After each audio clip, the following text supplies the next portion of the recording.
नमस्कार दर्शकों, आप सभी का स्वागत है हमारे इस चैनल पर। दोस्तों, 1.5 साल पहले मैंने एक वीडियो बनाया था जिसमें मैंने भारत के प्रधानमंत्री नरेंद्र मोदी जी के लिए कुछ घोषणाएं की थी कि उनका आने वाला समय कैसा है। और वो बात मैंने तब बोली थी जब कहीं भी ये नहीं लग रहा था कि नरेंद्र मोदी जी के सामने चुनौतियां आने वाली है। और तब मैंने कहा था कि सितंबर 2019 के बाद में प्रधानमंत्री नरेंद्र मोदी जी के लिए बहुत ही चुनौतीपूर्ण समय रहने वाला है। हर बार नई चुनौती उनके सामने आने वाली है। एक को सॉल्व करेंगे, दूसरी चुनौती सामने होगी, दूसरी को सॉल्व करेंगे, तीसरी चुनौती सामने होगी। और अभी ये सिलसिला लगातार जारी रहेगा अगले साल मई 2021 तक। अभी इस चुनौतियों का क्लाइमेक्स दोस्तों अभी बाकी है, यानी कि इस साल नवंबर के बाद से लेकर के और अगले साल मई तक, लगभग आप ये मान लीजिए कि अगले साल मार्च तक, ये पूरा का पूरा समय एक तरीके से चुनौतियों का भंडार होगा प्रधानमंत्री नरेंद्र मोदी जी के लिए। लेकिन इसके बाद क्या होगा? क्या वो इस चुनौती को पार कर पाएंगे? तो दोस्तों, जवाब है जरूर पार कर पाएंगे, क्योंकि आने वाले समय के ग्रहों की स्थिति उनकी यही कहती है। मई 2021 के बाद प्रधानमंत्री नरेंद्र मोदी जी के लिए वो समय शुरू होने वाला है जो उनकी चिर परिचित इच्छाओं को पूरा करने वाला है।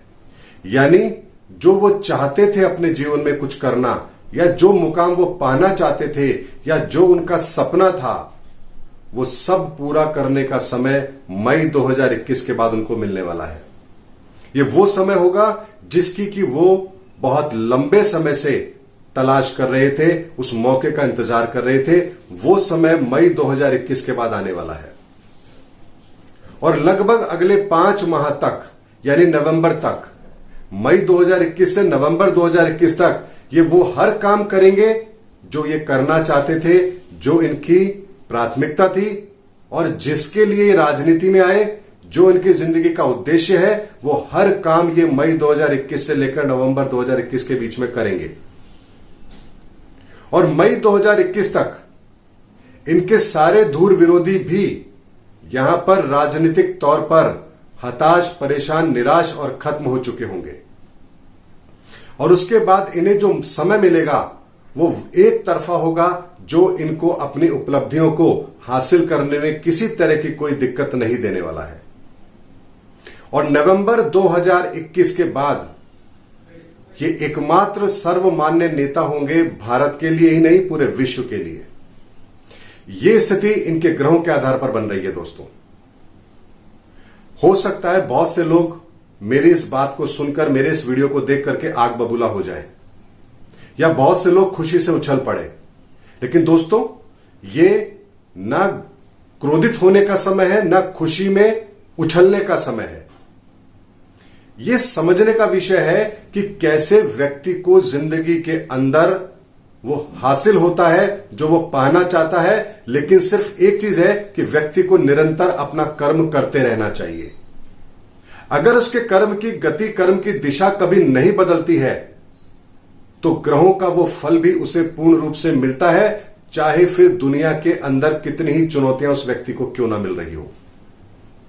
यह उत्कृष्ट उदाहरण है प्रधानमंत्री नरेंद्र मोदी जी की कुंडली, कि कैसे व्यक्ति अपने जीवन में पुरुषार्थ के द्वारा जो प्रारब्ध में उसके लिखा है उसे 100% प्राप्त कर सकता है। जैसा मैंने एक वीडियो के अंदर आपको पहले भी बताया था, प्रियंका गांधी जी की वीडियो के अंदर, कि वहां पर कैसे उनके जीवन के अंदर वो मौका था लेकिन वो नहीं ले पाए। तो दोस्तों, पुरुषार्थ बहुत बड़ा रोल प्ले करता है हमारे जीवन में। और यह बात बहुत ही सटीकता के साथ मैं कह रहा हूं। अगर मेरी इस बात की प्रामाणिकता को आप जांचना चाहते हैं तो प्रधानमंत्री नरेंद्र मोदी जी पर मैंने जितने भी वीडियो बनाए हैं उनकी डेट देखिए, उस पर जो मैंने कहा है वो देखिए, और कब वो घटित हुआ है उस समय को देखिए। हर बार मैंने घटना घटित होने के बहुत पहले अपनी बात कही है। जब प्रधानमंत्री नरेंद्र मोदी जी का हर तरफ स्वागत हो रहा था, उस समय मैंने कहा था कि आने वाले समय में उनके सामने चुनौतियां आने वाली है। अब जब उनके सामने चुनौतियां हैं, भयंकर चुनौतियां हैं, और आने वाले समय में और चुनौतियां आने वाली है, तब मैं कह रहा हूं कि अब आने वाले समय में कैसे उनके सामने उनके सफलता के दरवाजे खुलने वाले हैं। हमेशा मैंने आपको एक स्टेप पहले इस कुंडली का विश्लेषण करके आप लोगों के सामने रखा है और आने वाले समय में आप ये साबित होता हुआ भी देखेंगे। और ये समय भारत के लिए भी बहुत श्रेष्ठ समय है। ऐसे में हमें इस बात की खुशी मनानी चाहिए कि एक वर्ष के बाद यानी मई 2021 के बाद हिंदुस्तान एक बहुत ही सुनहरे समय में प्रवेश करने जा रहा है और उसकी अगवानी के लिए प्रधानमंत्री नरेंद्र मोदी जी को इस कुदरत ने चुना है। ये दोनों चीजें दिख रही हैं, गोचर का समय, प्रधानमंत्री नरेंद्र मोदी जी की कुंडली और भारत का वर्तमान समय, अगर इन तीनों को मिलाकर के जब देखा जाता है तो यह बात निश्चित तौर पर सामने आती है कि यही वो व्यक्ति हैं जो आने वाले समय में हिंदुस्तान को बहुत आगे ले जाने वाले हैं। मैं एक और वीडियो में इनके राजनीतिक संन्यास की भी घोषणा करूंगा, लेकिन दोस्तों अभी उसमें वक्त है। मैं आपको एक जरूर बताऊंगा कि ये कब राजनीति से संन्यास भी लेंगे। ये भी बहुत इंटरेस्टिंग बात इनकी कुंडली में मुझे नजर आ रही है, लेकिन इसे समय के लिए रखते हैं। वक्त आने पर मैं ये घोषणा भी जरूर करूंगा। उम्मीद करता हूं मेरा वीडियो आपको जरूर पसंद आया होगा। मैंने आपको इस नकारात्मक माहौल के अंदर कोरोना की वजह से जो इस समय माहौल बना है उसमें एक पॉजिटिव चीज देने की कोशिश की है, ताकि हमें यह पता हो कि इन सब समस्याओं का द एंड एक साल के बाद यानी मई 21 के बाद में होने वाला है। इसलिए घबराने की जरूरत नहीं है, हमें सिर्फ और सिर्फ अपना एक साल संभालना है। ये एक साल यदि हमने संभाल लिया तो सुनहरा भविष्य हमारा इंतजार कर रहा है। जब व्यक्ति को यह पता चल जाए कि उसका खराब वक्त कब तक रहने वाला है तो उसको काटना आसान हो जाता है।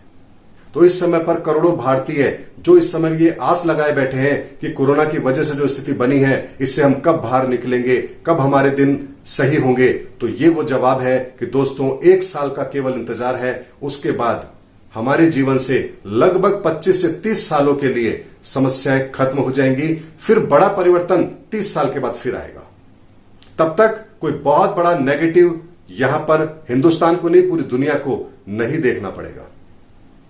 अगली वीडियो में आपसे फिर मुलाकात करूंगा। वीडियो को लाइक कीजिए, शेयर कीजिए, चैनल को सब्सक्राइब कीजिए और अगले वीडियो में आपसे फिर मुलाकात होगी। तब तक जय हिंद, जय भारत।